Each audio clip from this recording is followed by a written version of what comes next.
ब्रह्मलोक में पर ब्रह्म की प्राप्ति होती है। इस जैमिनी मत का उपादन वेदांत दर्शन चौथा अध्याय तीसरा पाद 12वां सूत्र। आचार्य जैमिनी का कहना है कि ब्रह्म शब्द का मुख्य वाच्यार्थ होने के कारण पर ब्रह्म को प्राप्त होता है। यही मानना युक्ति संगत है। व्याख्या: वह अमानव पुरुष इनको ब्रह्म के समीप पहुंचा देता है। श्रुति के इस वाक्य में कहा हुआ ब्रह्म शब्द मुख्यतया पर ब्रह्म परमात्मा का ही वाचक है।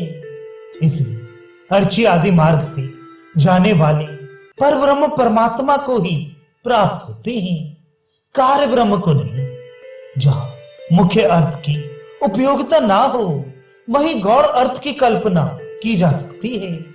मुख्य अर्थ की उपयोगिता रहते हुए नहीं। वह परब्रह्म परमात्मा सर्वत्र परिपूर्ण होने पर भी उसके परम धाम का प्रतिपादन और वहां विद्वान उपासकों के जाने का वर्णन श्रुति और स्मृतियों में जगह जगह किया गया है। इसलिए उसके लोक विशेष में गमन करने के लिए कहना कार्य ब्रह्म का द्योतक नहीं है। बहुवचन का प्रयोग भी आदर के लिए किया जाना संभव है तथा उस सर्वशक्तिमान परमेश्वर के अपने लिए रचे हुए अनेक लोकों का होना भी कोई असंभव बात नहीं है। अतः सर्वथा यही सिद्ध होता है कि वे उसी के परम धाम में जाते हैं तथा परब्रह्म परमात्मा को ही प्राप्त होते हैं, कार्य ब्रह्म को नहीं। प्रकारांतर से जैमिनी के मत को दृढ़ करते हैं। 13वां सूत्र। श्रुति में जगह जगह गति पूर्वक पर ब्रह्म की प्राप्ति दिखाई गई है। इससे भी यही सिद्ध होता है कि कार्य ब्रह्म की प्राप्ति नहीं है। व्याख्या: उनमें से सुषुम्ना नाड़ी द्वारा ऊपर उठकर अमृतत्व को प्राप्त होता है। वह संसार मार्ग के उस पार उस विष्णु के परम पद को प्राप्त होता है। इसके सिवा सुषुम्ना नाड़ी द्वारा शरीर से निकलकर जाने का वर्णन कठोपनिषद में भी वैसा ही आया है। इस प्रकार जगह जगह गति पूर्वक पर ब्रह्म परमात्मा की प्राप्ति श्रुति में प्रदर्शित की गई है। इससे यही सिद्ध होता है कि देवयान मार्ग के द्वारा जाने वाले ब्रह्म विद्या के उपासक पर ब्रह्म को ही प्राप्त होते हैं, ना कि कार्य ब्रह्म को। प्रकारांतर से जैमिनी के मत को दृढ़ करते हैं। 14वां सूत्र।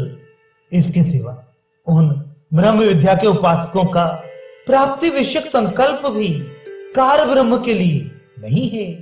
व्याख्या: इसके सिवा उन ब्रह्म विद्या के उपासकों का जो प्राप्ति विषयक संकल्प है वह कार्य ब्रह्म के लिए नहीं है, अपितु पर ब्रह्म परमात्मा को ही प्राप्त करने के लिए उनकी साधन में प्रवृत्ति देखी गई है।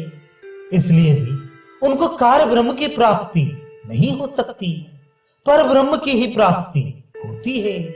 श्रुति में जो ये कहा गया है कि वे प्रजापति के सभाभवन को प्राप्त होते हैं, उस प्रसंग में भी उपासक का लक्ष्य प्रजापति के लोक में रहना नहीं है, किंतु पर ब्रह्म के परम धाम में जाना ही है।